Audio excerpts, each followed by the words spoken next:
Well, I was thinking about what to research, and then I took a class in U.S. and the World that talked about missionaries in Southeast Asia. And so sort of I was starting to think about Mexico, since that's my primary field, and how there's not that many works written on missionaries in Mexico during the late 19th century, early 20th century.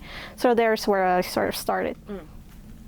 Hi, I'm Cynthia Martinez. I'm from Rice University in Texas, and I'm currently a PhD candidate in my 5th year, going on to my 6th year. One of the things I was hoping to cover is just like looking at what it really meant to be a Presbyterian missionary and Presbyterian Mexican in Mexico, in a country that was predominantly Catholic and where Mexican nationalism, Mexican identity was Catholic.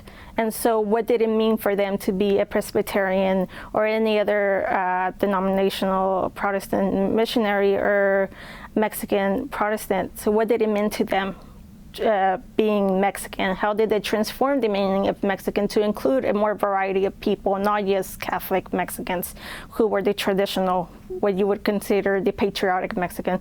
So sort of this is also I'm trying to tie this into the changing of what patriotism meant during the revolution. As there you see a change from this more Mexican identity meaning Catholic that was very strong in the mid-19th century, and over time as the liberal government in Mexico came, it started to have a more secular meaning. And so sort of I believe Protestant missionary really helped push the secularization of what it meant to be a Mexican, from this idea of Catholicism, being a Catholic Mexican, to this more patriotic Mexican, which meant being loyal to the nation while also having their own religious views, which didn't influence, so they could be Mexicans and Protestants at the same time.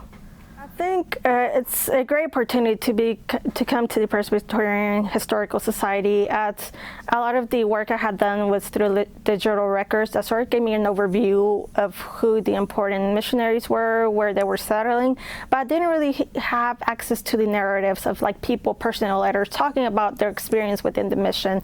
And sort of that's something that I'm finding here as I'm looking through the different folders, and especially something that's missing from the records that are digitalized is the years between 1910 and 1915, which were sort of the heights of the revolution, Mexican Revolution, and that's something that was missing from my research so far, looking at what was the impact of the revolution on the missions, as it seems like the revolution really was a breaking point from the early missionaries to the later work they did after the revolution.